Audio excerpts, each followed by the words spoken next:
نحمده ونصلي على رسوله الكريم اما بعد فاعوذ بالله من الشیطان الرجیم بسم اللہ الرحمن الرحیم۔ عزیزان محترم، پچھلی 2-3 ویڈیو کے اندر ہم نے آپ کو بتا دیا تھا کہ اگر کسی کو وہم ہو کہ مجھ پر جادو کیا گیا ہے تو وہ کیسے اپنے آپ کو معلوم کرے گا کہ مجھ پر جادو ہوا ہے یا نہیں ہوا ہے، اور اسی طرح انسان کے جسم میں کتنے قسم کے جنات رہتے ہیں اور جادو کی کتنے قسمیں ہیں، سارا تفصیلاً ہم نے آپ کو بتا دیا تھا۔ تو کچھ ساتھیوں نے میسج وغیرہ کے پیغامات بھیجے کہ اس کا توڑ کیا ہے، تو آج کی اس ویڈیو بنانے کا مقصد یہی ہے کہ اس کا توڑ کے بارے میں بتایا جائے۔ اگر کسی پر جادو وغیرہ ہے یا جنت ہے تو اس کے لیے کیا کیا جائے۔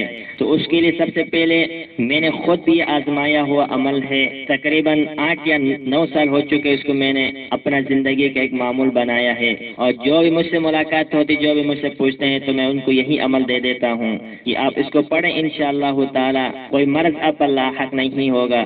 تو میں گزارش کرتا ہوں کہ ان تمام لوگوں سے جو سننے والے ہیں، اگر آپ کو ایک ہفتہ پڑھنے کے بعد آپ دیکھ لیں، قرآن مجید کے اندر بھی یہی فرمایا ہے کہ میرے کلام میں شفا ہے۔ تو سب سے پہلے یہ ہے کہ اگر آپ کے گھر میں منزل ہے تو وہ منزل صبح شام پڑھا کریں، اگر منزل نہیں ہے تو موبائل میں ڈاؤن لوڈ کریں، صبح شام اس کو پڑھنا ہے۔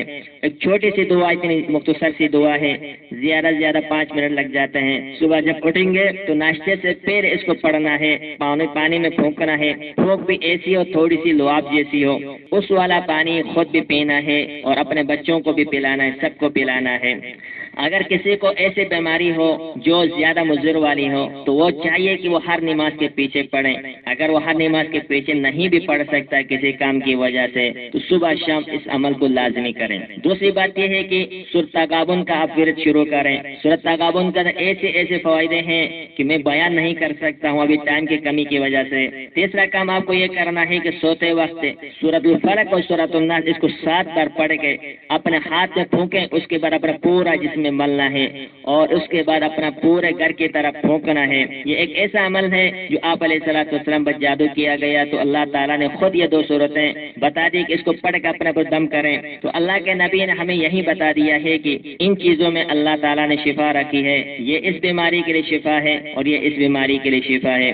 اگر آپ کو یہ چیزیں پسند آتی ہے اور آپ کو فائدہ دے دیتی ہے تو اس ویڈیو کو آپ دوسروں کو شیئر کریں تاکہ وہ بھی آپ سے فائدہ حاصل کریں، آپ کے لیے ایک صدقہ جاریہ ہوگا۔ تو اللہ تعالیٰ سے دعا ہے کہ اللہ رب العزت ہم سب پر اس پر عمل کرنے کی توفیق نصیب فرمائے۔ وما علینا الا البلاغ المبین۔